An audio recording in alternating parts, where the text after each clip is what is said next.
Part 1. Word War! This is what happens when you live with McKay.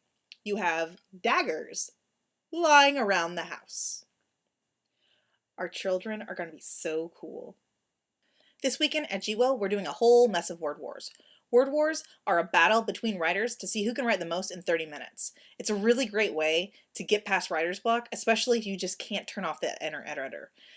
You're actually being forced to physically write for 30 minutes. And it's really a good way to stop worrying about the word choice and just worry about getting the thought on the page. So I'm really excited about that. I'm planning to participate and hopefully actually get some rough drafts finished. Part 2. Since Jeannie asked us to vlog somewhere different this week, we're gonna go get the mail. So this is me getting the mail.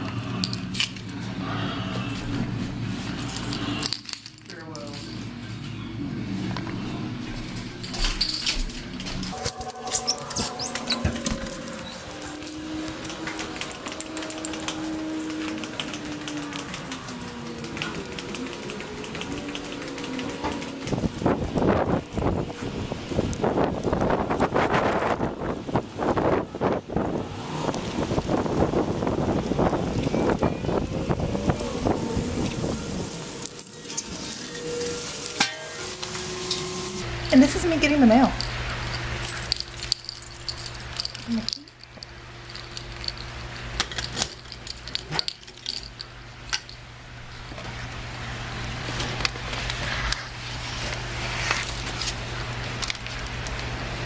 Part 3. Acceptance. I went to the salon today to get a haircut, and I go to kind of a girly salon, and I'm not really all that girly. But I go anyway, and I wear my Firefly shirt, and I read a comic book. And I wasn't really expecting people to understand that a 27-year-old can read a comic book and not be a social outcast. However, everybody was really cool with it. In fact, I got a lot of questions about it. I was reading Watchmen, so I would assume that everyone kind of knew maybe that there was a movie coming out just based on seeing commercials. But people were asking me what it was about. They were interested when I said that it was a comic book. And they were actually listening and asking follow-up questions. So it wasn't just, the idle chatter that they were having before. They were actually asking me questions about, like, the plot and what it meant that there's these anti-hero types. And it was actually really interesting to get to describe this comic book to people who clearly don't normally read comic books. But it was also really cool because there were this group of people who I wasn't expecting to accept this, and they totally accepted it, and it was great. It was very nerd-fightastic. You should always practice your evil laugh.